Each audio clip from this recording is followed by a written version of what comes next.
এই চ্যাপ্টারে আমরা জানব স্টিল স্ট্রাকচারের সিম্পল জয়েন্ট বা কানেকশন সম্পর্কে।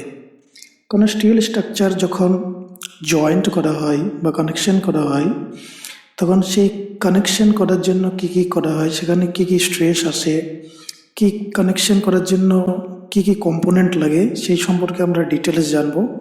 এবং বিভিন্ন স্ট্রেসের জন্য স্ট্রেংথ কত হয়, এগুলো সম্পর্কে আমরা ডিটেলসে জানব। প্রথম আমরা জানি যে স্টিল কানেকশন করার জন্য যেটা ব্যবহার করা হয় রিবেট বা বোল্ট। আমরা প্রথম এই চ্যাপ্টারে রিবেট কানেকশন সম্পর্কে আলোচনা করব, পরের চ্যাপ্টারে বোল্ট কানেকশন সম্পর্কে আলোচনা করব। তো রিবেট কি জিনিস? রিবেট হচ্ছে একটা ডাকটাইল রাউন্ডেড বার, যেটা স্টিল স্ট্রাকচারের কানেকশন বা জয়েন্টে ব্যবহার করা হয় অ্যাজ এ কানেক্টর বা ফাস্টেনার হিসাবে।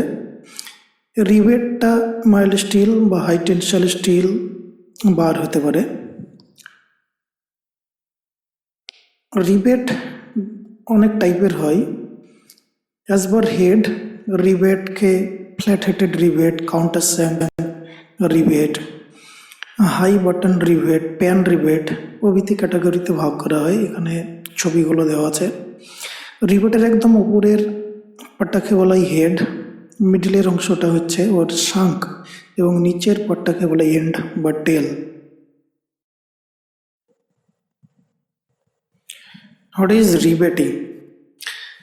রিবেটিং হচ্ছে, আমরা জানি যে রিবেট কানেকশন করার জন্য স্টিলের প্লেট বা মেম্বারের মধ্যে আগে থেকেই হোল করা হয়। যে হোলের সাইজগুলো রিবেটের সাইজের থেকে একটু বড় রাখা হয়। এবারে রিবেটগুলোকে সেই হোলের মধ্যে প্রথমে ঢোকানো হয় এবং রিবেটের উপরের হেড উপরের অংশটা অলরেডি একটা হেড শেপে থাকে এবং ওই হোলের মধ্যে ঢুকিয়ে রিবেটের নিচের অংশ, যেটাকে আমরা টেল বা এন্ড বলি, সেই নিচের অংশটাকে হ্যামারিং করে বা মেকাল প্রেশার অ্যাপ্লিকেশন করে নিচের অংশটাকেও একটা হেড বানানো হয়। পুরো কমপ্লিট প্রসেসটাকে বলা হয় রিবেটিং।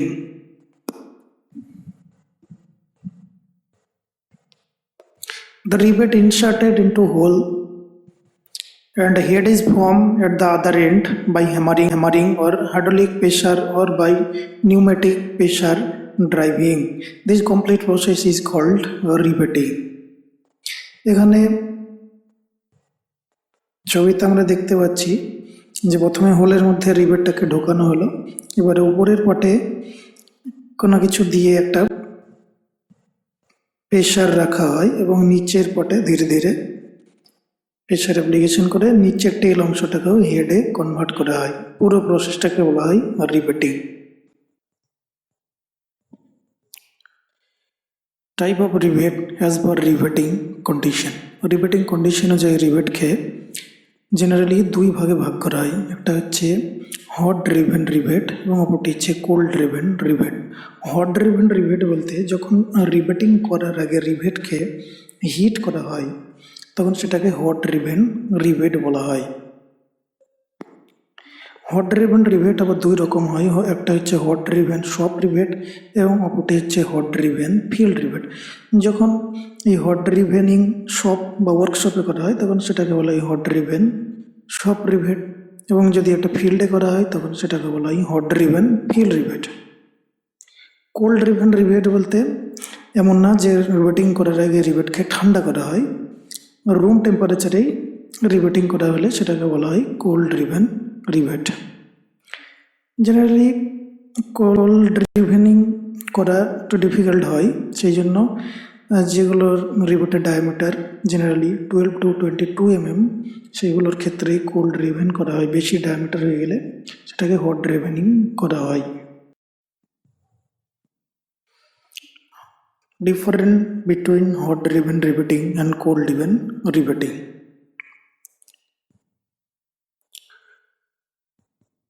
আমরা আগেই জানলাম হট ড্রিভেন রিভেটিং এর ক্ষেত্রে রিভেটিং করার আগে রিভেটকে হিট করা হয় এবং কোল্ড ড্রিভেনের ক্ষেত্রে রুম টেম্পারেচারেই রিভেটিং করা হয়, অর্থাৎ হিট করা হয় না। হট ড্রিভেন রিভেটিং এর ক্ষেত্রে যখন রিভেটটা ঠান্ডা হয়ে যায়, তখন ওর লেন্থ এবং ওর ডায়ামিটার একটু শ্রিঙ্ক করে এবং লেন্থ এবং ডায়ামিটার, লেন্থ শ্রিঙ্ক করলে রিবেটের উপরের হেড এবং নিচে হেড খুব ভালোভাবে প্লেটের উপরে প্লেটটাকে শক্ত করে ধরে, এটা খুব ভালো অ্যাডভান্টেজ। কিন্তু ডায়ামিটার শ্রিঙ্ক করে গেলে রিবেটের প্লেটের মধ্যে যে হোল ছিল, রিবেটটা পুরো হোল রিবেটিং করার পরে পুরো হোলটাকে ফিল করেছিল, কিন্তু একটু শ্রিঙ্ক করার জন্য পুরো হোলটাকে কমপ্লিটলি ফিল করলো না। কোল্ড ড্রিভেন রিবেটের ক্ষেত্রে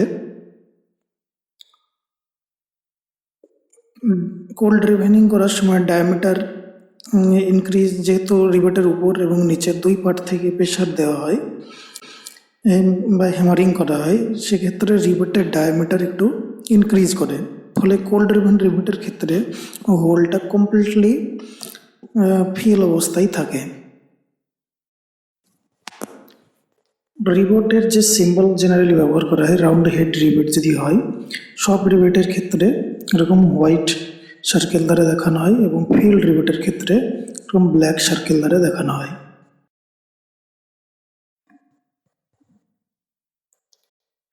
নেক্সট আমরা জানবো টাইপ অফ রিবেট কানেকশন বা রিবেট জয়েন্ট।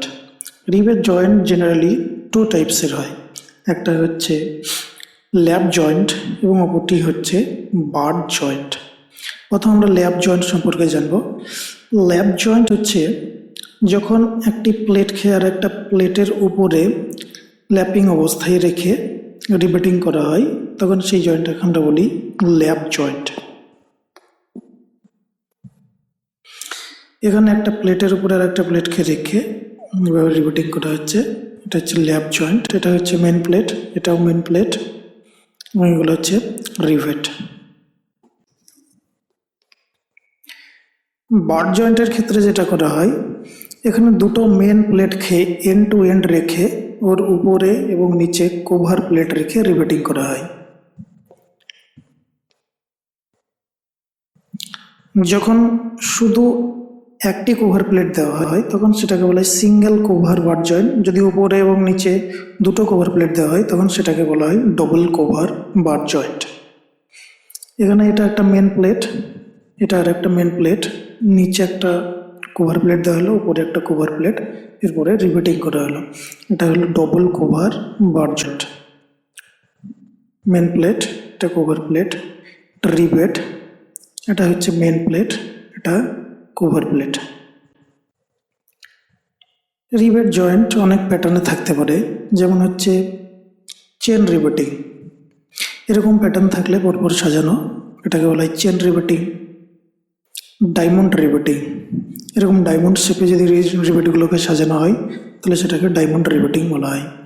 জিগজ্যাগ রিবেটিং, এরকম জিগজ্যাগ ভাবে রিবেটগুলোকে যদি সাজানো হয় তখন সেটাকে বলা হয় জিগজ্যাগ রিবেটিং। রিবেট সম্পর্কে কিছু পয়েন্ট আমরা জেনে নেব। এটা হচ্ছে রিবেট, আগেই বলেছি আমরা, উপরের এই অংশটাকে বলা হয় হেড, মিডিলের এই অংশটা হচ্ছে শাঙ্ক এবং নিচের এই অংশটাকে বলা হয় প্রোট্রুডিং এন্ড বা টেল। এটা হচ্ছে শাঙ্কের diameter. Nominal diameter of rivet বা সাইজ অফ রিবেট, ধীরে ধীরে আমরা ডিজাইনের জন্য যেসব জিনিসগুলো লাগবে এবারে সেইগুলো সম্পর্কে জানছি, খুব important. Nominal diameter of rebate বলতে রিবেটের যে শাঙ্কের ডায়ামিটার সেটাকে বলা হয় নমিনাল ডায়ামিটার অফ রিবেট বা size of rebate.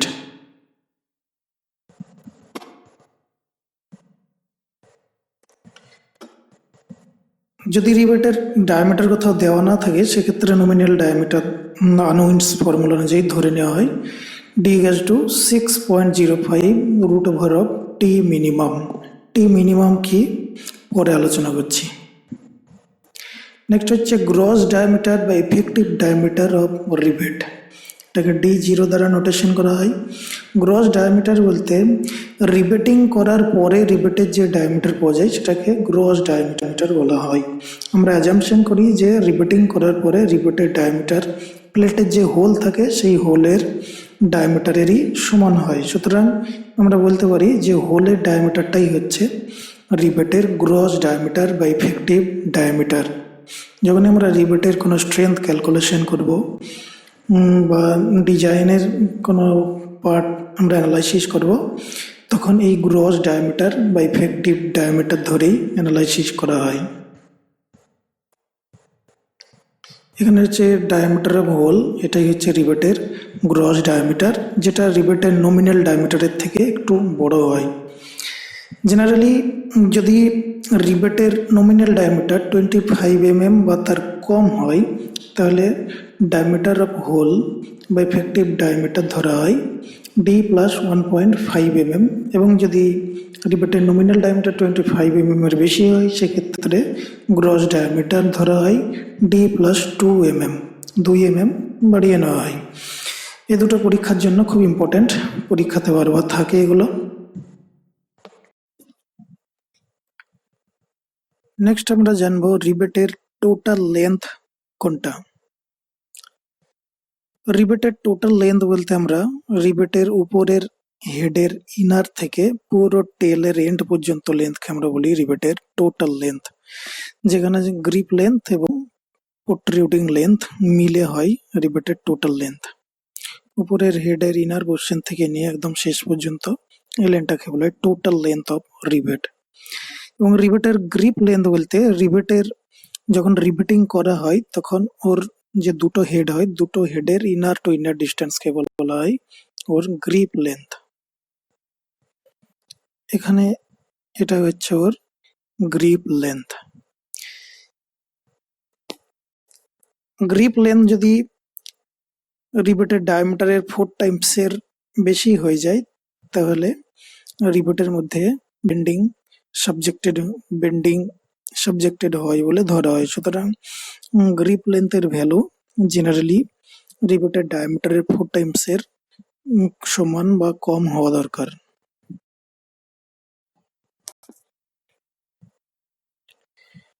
Most important topic, রিবেটের ক্ষেত্রে রিবেটের pitch distance, gauge distance, end distance এবং এজ ডিস্টেন্স বলতে কি বোঝায়। আমরা এটা নিয়ে বারবার কনফিউজ খাই, কোনটা পিচ, কোনটা গেজ, কোনটা এন্ড, কোনটা এজ। ছবি থেকে আমরা ক্লিয়ার ভাবে বুঝে নেব। পিচ ডিস্টেন্স বলতে রিবেটের যে কোনো অ্যাডজাসেন্ট দুটো রিবেটের মধ্যে centre to centre distance along the direction of force যে ডাইরেকশনে কাজ করছে সেই ডাইরেকশন বরাবর বা ফোর্সের ডাইরেকশনের প্যারালাল আমরা বলতে পারি। সুতরাং মনে রাখতে হবে, যেটা পিচ বললে আমরা বুঝবো যে ফোর্সের ডাইরেকশনের প্যারালাল ডিস্টেন্স দুটো রিবেটের মধ্যে সেন্টার টু সেন্টার। এবং এন্ড ডিস্টেন্স বলতে পিচ ডিস্টেন্স বরাবর যখন একটা রিবেটের সেন্টার থেকে প্লেটের এন্ড পর্যন্ত ডিস্টেন্সকে আমরা বলি এন্ড ডিস্টেন্স, লাস্ট রিবেটের সেন্টার থেকে হয় এটা। তাহলে গেজ ডিস্টেন্স হচ্ছে দুটো রিবেটের মধ্যে সেন্টার টু সেন্টার ডিস্টেন্স, কিন্তু এটা হচ্ছে perpendicular to the direction of force যে ডাইরেকশনে কাজ করে, গেজ ডিস্টেন্স সবসময় তার পারপেন্ডিকুলার ভাবে হয়। একইভাবে এজ ডিস্টেন্স হচ্ছে ওই এন্ড রিবেট থেকে এন্ড প্লেট পর্যন্ত distance perpendicular to the direction of force. সুতরাং আমরা মনে রাখবো গেজ বরাবর হয় এজ আর পিচ বরাবর হয় এন্ড। এখানে মনে রাখার ট্রিক্স হচ্ছে এটাই যে পিচ বলতেই আমরা প্রথম ভেবে নেব যে প্যারালাল টু দ্য ফোর্স, আর গেজ বলতেই পারপেন্ডিকুলার টু দ্য ফোর্স। এবারে আমরা জানবো মিনিমাম পিচ ডিস্টেন্স কত হয়। রিবেটের ক্ষেত্রে মিনিমাম পিচ ডিস্টেন্স হয় 2.5 ইন্টু ডি। এখানে ডি হচ্ছে nominal diameter of the rivet বা diameter of shank. Minimum pitch distance কেন রাখা হয়? যখন রিবেটিং করা হয়, রিবেটিং করার টাইমে রিবেটটাকে হ্যামারিং করা হয়, এবং হ্যামারিং যখন একটা রিবেট হ্যামারিং হয়ে যায় তখন আর একটা রিবেট হ্যামারিং বা বিভিন্ন মেকানিক্যাল প্রেসার অ্যাপ্লিকেশন করার জন্য একটু মিনিমাম স্পেস রাখা দরকার। এই মিনিমাম স্পেস রাখার জন্য মিনিমাম পিচ ডিস্টেন্স রাখা জরুরি। অথবা যদি রিবেট হোলগুলো খুব কাছাকাছি হয়, সেক্ষেত্রে প্লেটের মধ্যে প্লেট ছিঁড়ে যাওয়ার খুব সম্ভাবনা থাকে, সেই জন্য মিনিমাম পিচ ডিস্টেন্স রাখা জরুরি। ম্যাক্সিমাম পিচ ডিস্টেন্স রিবেট দুটো অ্যাডজাসেন্ট রিবেটের মধ্যে ম্যাক্সিমাম যে ডিস্টেন্স আমরা রাখি এটা টেনশনের জন্য কম্প্রেশনের জন্য আলাদা আলাদা হয়। টেনশনের জন্য এটা হয় 16 টি মিনিমাম ওর 200 mm, দুটোর মধ্যে যেটা কম হবে সেটা। টি মিনিমাম কি সেটা আলোচনা করছি একটু পরে। কম্প্রেশনের জন্য হয় 12 ইন্টু টি মিনিমাম ওর 200 mm, দুটোর মধ্যে যেটা কম হবে। ট্যাকিং রিবেটের ক্ষেত্রে 32 ইন্টু টি মিনিমাম ওর 300 mm, দুটোর ক্ষেত্রে যেটা ছোট হবে। ট্যাক রিবেট বলতে কি এখানে আলোচনা করিনি। ট্যাক রিবেটিং হচ্ছে যখন দুটো মেম্বার বা দুটো প্লেটকে একসঙ্গে কানেকশন করা হয় কোনো একটা রিবেট কানেকশনের আউটসাইডে, অর্থাৎ যেখানে গাছের প্লেট দ্বারা রিবেটকে মেন মেম্বারের সাথে কানেক্টেড করেছে সেখানে না কানেকশন করে বাইরে শুধুমাত্র দুটো হয়তো মেম্বার একসঙ্গে যাচ্ছে, দুটো মেম্বারকে কানেক্টেড করার জন্য বা একটা ইউনিয়ন বানানোর জন্য দুটো মেম্বারকে ট্যাক রিবেটিং করা হয়। টি মিনিমাম হচ্ছে মেন প্লেট অথবা দুটো যদি কভার প্লেট থাকে তাহলে দুটো কভার প্লেটের সামেশন, দুটোর মধ্যে যেটা কম হবে সেটাই আমরা টি মিনিমাম হিসাবে নেব। যেমন এখানে আমরা এক্সাম্পল দেখে নিই। এখানে হচ্ছে মেন প্লেটের থিকনেস হচ্ছে 16 mm এবং কভার প্লেট একটা থিকনেস হচ্ছে 6 mm, অপরটির থিকনেস হচ্ছে 6 mm। তাহলে এখানে টি মিনিমাম আমরা নেব 16 অথবা 6 + 6 = 12 mm, দুটোর মধ্যে যেটা কম সেটা হচ্ছে টি মিনিমাম, এখানে হচ্ছে 12 mm। নেক্সট হচ্ছে মিনিমাম এন্ড বা এজ ডিস্টেন্স। একটা মিনিমাম এন্ড বা এজ ডিস্টেন্স প্রোভাইড করতে হবে যাতে প্লেটের মধ্যে কোনো স্প্লিট না চলে আসে। এখানে মিনিমাম এন্ড বা রিবেট কানেকশনের ক্ষেত্রে এন্ড বা এজ ডিস্টেন্স ধরাই 1.5 ইন্টু D0। এখানে D0 বলতে gross diameter of rivet. Pitch ডিস্টেন্সের ক্ষেত্রে 2.5 ইন্টু D ছিল, ওখানে নমিনাল ডায়ামিটার মনে রাখতে হবে। এখানে এন্ড ডিস্টেন্সের ক্ষেত্রে D0 নেওয়া হয়। Maximum end or edge distance, maximum end বা এজ ডিস্টেন্স নেওয়া হয় 12 t minimum epsilon. End distance একটা ম্যাক্সিমাম লিমিট কেন বেঁধে দেওয়া হয়, কারণ হচ্ছে এন্ড ডিস্টেন্সের ক্ষেত্রে যদি ম্যাক্সিমাম লিমিট না বাঁধা হয় যত ইচ্ছে এন্ড ডিস্টেন্স প্রোভাইড করা হয় তাহলে ওই এন্ড প্লেটের মধ্যে গ্যাপ থেকে যেতে পারে, যে গ্যাপ দিয়ে হয়তো ওয়াটার পেনিট্রেট করে স্ট্রাকচারের এরোশন করতে পারে। এপসাইলনের ভ্যালু হয় √250 ডিভাইডেড বাই Fy, অর্থাৎ yield strength of plate.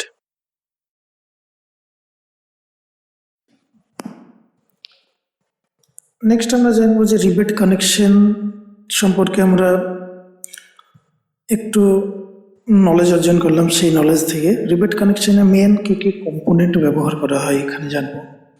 Rebate connection ক্ষেত্রে মেন যে কম্পোনেন্টগুলো ব্যবহার করা হয় সেগুলো 1 নম্বর হচ্ছে মেন প্লেট, 2 হচ্ছে কভার প্লেট, 3 হচ্ছে ফাস্টেনার আর কানেক্টার, এখানে রিভেটকে বলা হয় কানেক্টার। নেক্সট হচ্ছে প্যাকিং। প্যাকিং কোথায় দেওয়া হয়, যখন দেখা যায় যে দুটো মেন প্লেটের থিকনেস আলাদা আলাদা তখন কভার প্লেট দিয়ে ওটাকে একটা লেভেলে আনার জন্য যে প্লেটের থিকনেস কম তার উপরে একটা প্যাকিং প্রোভাইড করা হয়। এবার আমরা ধীরে ধীরে ওয়ার্কিং স্ট্রেস মেথডের সিম্পল রিবেট কানেকশন কিভাবে করা হয় সেই দিকে এগোবো। তো সেদিকে যাওয়ার আগে আমরা জানবো যে ওয়ার্কিং স্ট্রেস মেথডে যে রিবেটেড কানেকশন করা হয়, রিবেট কানেকশনে যে প্লেটগুলো ব্যবহার করা হয় সেই প্লেটের ওয়ার্কিং স্ট্রেস মেথডে পারমিসিবল স্ট্রেস কত ধরা হয়। বিভিন্ন স্ট্রেসের ক্ষেত্রে পারমিসিবল স্ট্রেস আলাদা আলাদা হয়। যেমন বেয়ারিংয়ের ক্ষেত্রে 0.75 ইন্টু Fy, এটা হচ্ছে ওর পারমিসিবল স্ট্রেসের ভ্যালু। বেন্ডিংয়ের ক্ষেত্রে 0.66 Fy, কম্প্রেশন বা টেনশনের ক্ষেত্রে 0.6 Fy, ম্যাক্সিমাম শিয়ার স্ট্রেসের ক্ষেত্রে 0.45 Fy, এভারেজ শিয়ার স্ট্রেসের ক্ষেত্রে 0.4 Fy। এই ভ্যালুগুলো মুখস্থ করে নিতে হবে। খুবই সহজ মনে রাখা। বেয়ারিং, তারপরে বেন্ডিং, কম্প্রেশন ও টেনশন আর শিয়ার। বেয়ারিং এর ক্ষেত্রে আমরা মনে রাখবো সব থেকে বেশি পারমিসিবল স্ট্রেস হয়, যেটা হচ্ছে 0.75 FY, তারপর 0.66, তারপর 0.6, তারপর 0.45। এই ভ্যালুগুলো মনে রাখলেই হয়ে যাবে। নেক্সট হচ্ছে permissible stress for rivet. Working stress মেথডে রিভেটের পারমিসিবল স্ট্রেস ভ্যালু কত নেওয়া হয়? এটা ডিপেন্ড করে রিভেট কি টাইপের। পাওয়ার ড্রিভেন রিভেট কি হ্যান্ড ড্রিভেন রিভেট। পাওয়ার ড্রিভেন রিভেট আবার দুই রকমের হয়: পাওয়ার ড্রিভেন শপ রিভেট, পাওয়ার ড্রিভেন ফিল্ড রিভেট এবং হ্যান্ড ড্রিভেন রিভেট। আর রিভেটের পারমিসিবল স্ট্রেস কি টাইপের স্ট্রেস তার উপরেও ডিপেন্ড করে। যদি টেনশাল স্ট্রেস, শিয়ারিং স্ট্রেস নাকি বিয়ারিং স্ট্রেস।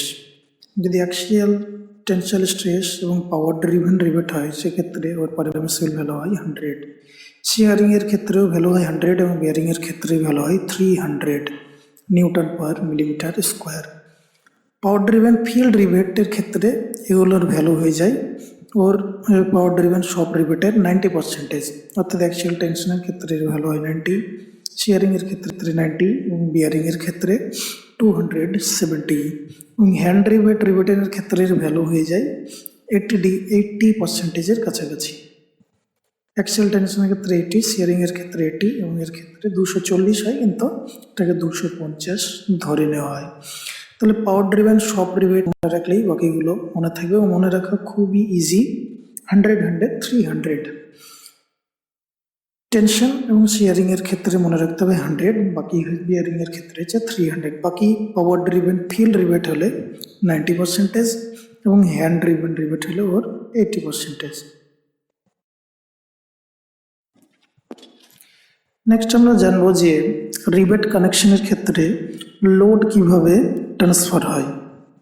প্রথম ল্যাপ জয়েন্টের ক্ষেত্রে লোড ট্রান্সফার যে মেকানিজম হয়, প্রথম মেন প্লেট থেকে যায় রিভেট, রিভেট থেকে মেন প্লেট।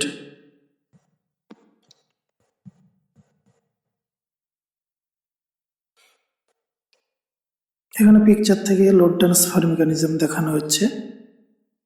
প্রথম মেন প্লেট থেকে গেল রিভেটের উপর, রিভেট থেকে পরের মেন প্লেটে ট্রান্সফার হয়ে গেল লোডটা। বাট জয়েন্টের ক্ষেত্রে লোড ট্রান্সফারটা হয় প্রথম মেন প্লেট থেকে যায় রিভেট, রিভেট থেকে কভার প্লেট, কভার প্লেট থেকে আবার যায় রিভেটে, রিভেট থেকে তারপরে আবার যায় মেন প্লেটে।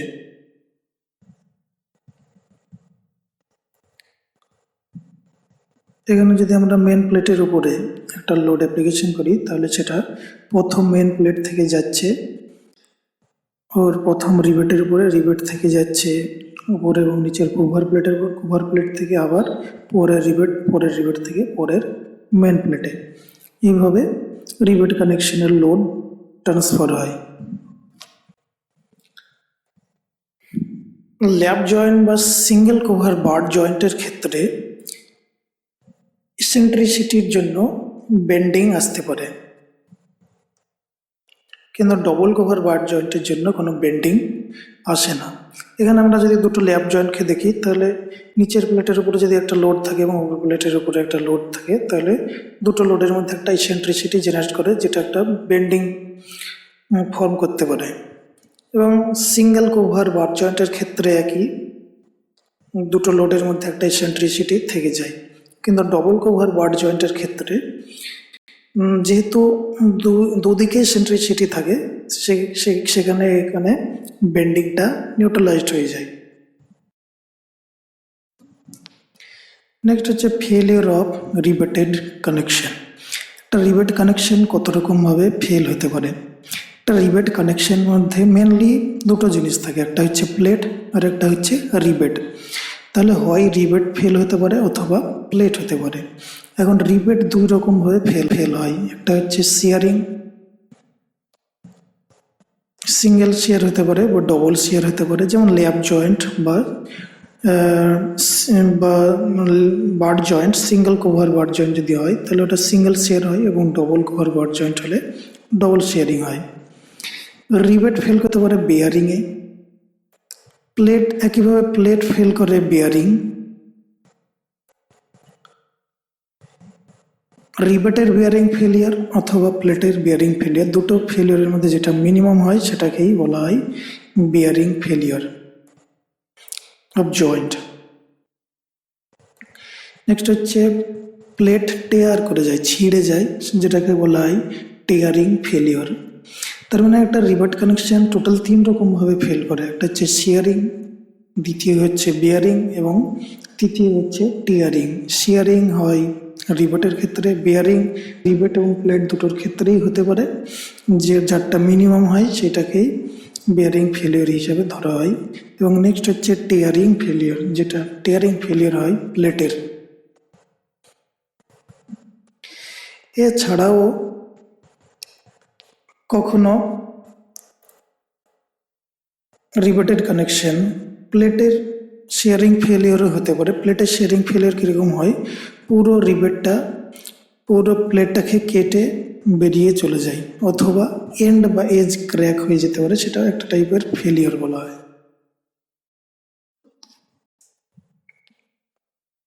নেক্সট রিবেটের শেয়ারিং ফেলিয়ার কিভাবে হয় আমরা দেখব। ল্যাপ জয়েন্টের ক্ষেত্রে যখন উপর এবং নিচের প্লেটের ফোর্স লাগে তখন রিবেট এইভাবে শেয়ার হয়ে যায়। সিঙ্গেল কভার বার জয়েন্টের ক্ষেত্রে এরকম হয় শেয়ারিং ফেলিয়ার, ডবল কভার বার জয়েন্টের ক্ষেত্রে এরকম, এখানে ডবল শেয়ার হয়। এখানে এখানে একটা শেয়ারিং হলো, এখানে একটা শেয়ারিং হলো, ডবল শেয়ার। এদের ক্ষেত্রে সিঙ্গেল শেয়ার। নেক্সট হচ্ছে বিয়ারিং ফেলিয়ার অফ রিবেট। রিবেটের বিয়ারিং ফেলিয়ার অনেকটা এরকম হয়, রিবেটগুলো ক্ষয় হয়ে যায় বা চেপটে যায়। বিয়ারিং ফেলিয়ার প্লেট এরকম টাইপের ফেল হয়। টিয়ারিং ফেলিয়ার অফ প্লেট এরকমভাবে প্লেটটা ছিঁড়ে যেতে পারে। জেনারেলি রিবেট হোল যেখানে থাকে সেখানেই প্লেটের টিয়ারিং ফেলিয়ার হয়, কারণ এখানেই যে ক্রস সেকশনাল ডাইমেনশন সব থেকে কম হয়। নেক্সট আমরা জানবো যে রিবেটেড কানেকশনের স্ট্রেংথ কত হয়। এখন রিবেটেড কানেকশন অনেক রকমভাবে ফেল করতে পারে, আমরা জানলাম শিয়ারিংয়ে ফেল করতে পারে, বিয়ারিংয়ে ফেল করতে পারে বা টিয়ারিংয়ে ফেল করতে পারে। এখন সেই জন্য রিবেট কানেকশনের যে স্ট্রেংথ প্রথমে আলাদা আলাদা আলাদাভাবে ওর শিয়ারিং স্ট্রেংথ, বিয়ারিং স্ট্রেংথ এবং টিয়ারিং স্ট্রেংথ জেনে নিতে হবে। তারপরে তিনটের মধ্যে সব থেকে যেটা মিনিমাম ভ্যালু হবে সেটাকে আমরা বলবো ওই কানেকশনের স্ট্রেংথ। ম্যাক্সিমামটাকে বলবো না, ডিজাইনের ক্ষেত্রে আমরা সবসময় মিনিমামটাকে স্ট্রেংথ হিসাবে বলি। তাহলে যখন আমরা স্ট্রেংথ, এখানে স্ট্রেংথ বলতে যে একটা স্ট্রেসের জন্য কতটা ম্যাক্সিমাম লোড নিতে পারবে। প্রথম আমরা জানবো শিয়ারিং স্ট্রেংথ অফ রিবেট। যখন শিয়ারিং স্ট্রেংথের কথা বলবো তখন রিবেটের মধ্যে পারমিসিবল রিবেটের যে শিয়ার স্ট্রেস হয় সেটা ইন্টু শিয়ারিং এরিয়া, সেটাই হচ্ছে ওর শিয়ারিং স্ট্রেংথ। আর রিবেটের পারমিসিবল স্ট্রেস আমরা জানলাম, সেটা ডিপেন্ড করে যে রিবেট কি টাইপের, হ্যান্ড রিভেন কি রিবেটটা হ্যান্ড রিভেন নাকি ফিল্ড রিভেন, শপ রিভেট নাকি ফিল্ড রিভেন, এরকম তার উপরে ডিপেন্ড করে। মেশিন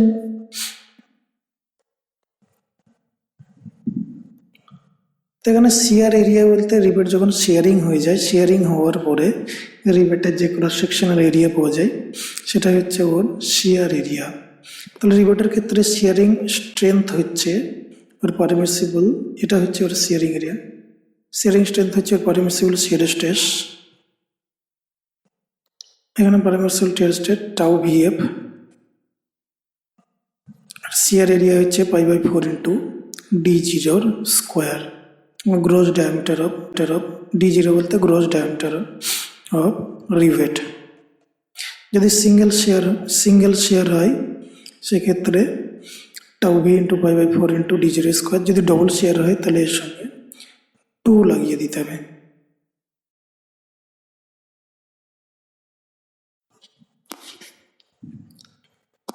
নেক্সট হচ্ছে bearing strength of rebate.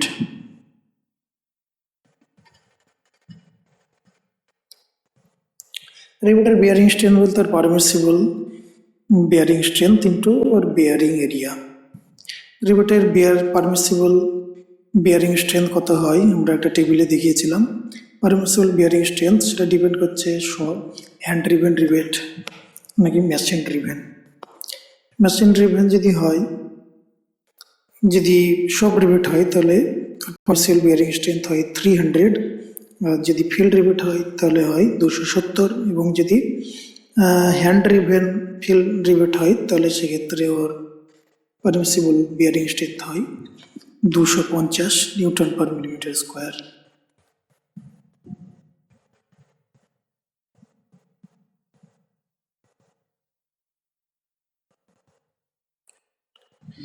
Next হচ্ছে বিয়ারিং স্ট্রেংথ অফ প্লেটের বিয়ারিং স্ট্রেংথ বলতে আমরা প্লেটের permissible bearing strength into bearing area.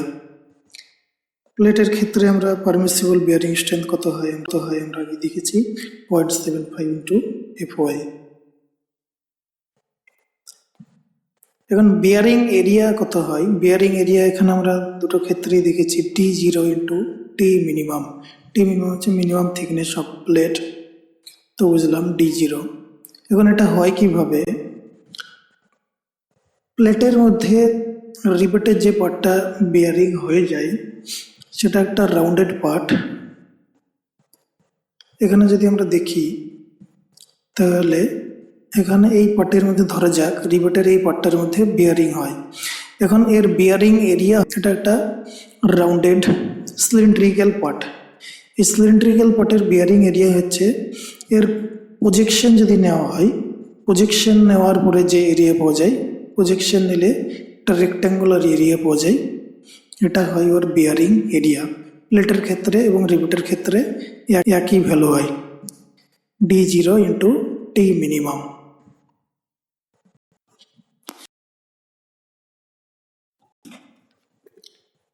Next হচ্ছে tearing strength of plate per pitch length.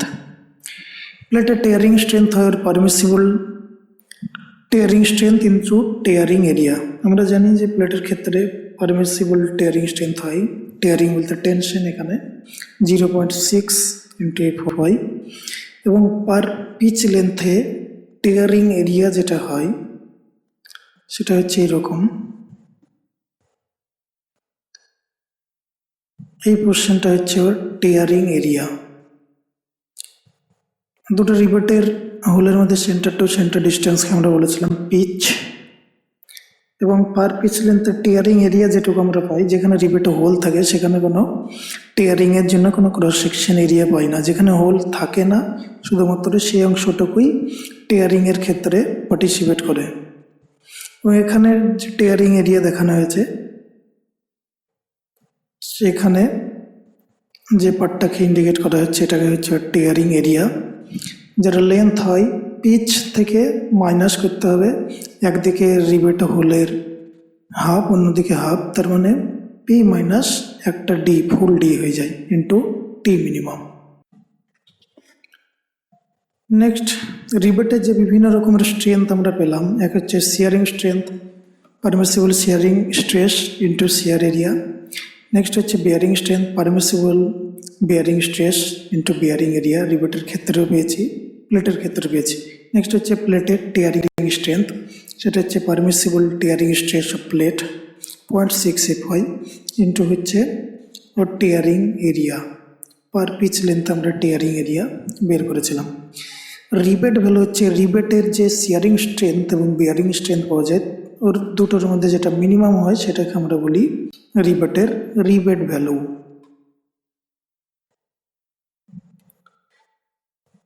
তাহলে আমরা স্ট্রেংথ অফ দ্য জয়েন্ট কাকে বলবো, আমরা যে স্ট্রেংথগুলো পেলাম শিয়ারিং strength of rivet, bearing strength of rivet, bearing strength of plate এবং টিয়ারিং স্ট্রেংথ অফ প্লেট, এই চারটে স্ট্রেংথের মধ্যে যেটা সব থেকে মিনিমাম ভ্যালু সেটাকে আমরা বলবো strength of the joint.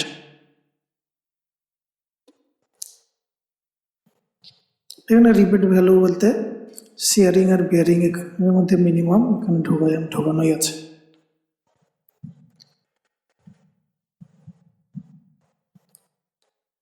Next যদি আমরা বলি strength of solid plate per pitch, এখানে স্ট্রেংথ বলতে টিয়ারিং স্ট্রেংথের কথা বলছি।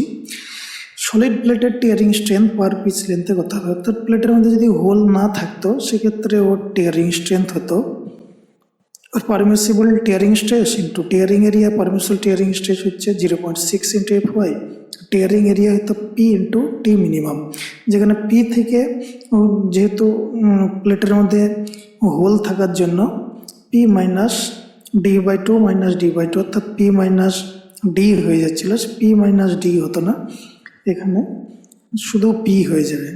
এটা হচ্ছে tearing strength of solid plate. Next হচ্ছে এফিসিয়েন্সি অফ জয়েন্ট। জয়েন্টের এফিসিয়েন্সি বলতে strength of joint divided by strength of the solid plate into 100, এটা হয় efficiency of joint. Strength of the joint বলতে আমরা দেখেছিলাম যে জয়েন্টের ক্ষেত্রে যে রিবেট এবং প্লেটের বিভিন্ন স্ট্রেংথ পাওয়া যায়, shear strength of rivet, bearing strength of rivet, bearing strength of plate এবং টিয়ারিং স্ট্রেংথ অফ প্লেট, এদের মধ্যে যেটা মিনিমাম হয় সেটাকে আমরা স্ট্রেংথ অফ জয়েন্ট বলেছিলাম, এবং এর সঙ্গে ডিভাইডেড হয় স্ট্রেংথ অফ সলিড প্লেট। এখানে সলিড প্লেটের স্ট্রেংথ অবশ্যই যে হোল যে রিবেট কানেকশনের যে প্লেট থাকে, যেখানে রিবেটের জন্য হোল করা থাকে, সেই স্ট্রেংথের থেকে সলিড প্লেটের স্ট্রেংথ পার পিচ লেন্থ অবশ্যই বেশি হবে। যেহেতু নিচের ভ্যালু বেশি, সেহেতু জয়েন্টের রিবেট জয়েন্টের ক্ষেত্রে জয়েন্টের এফিসিয়েন্সি অলওয়েজ 100% নিচেই হবে।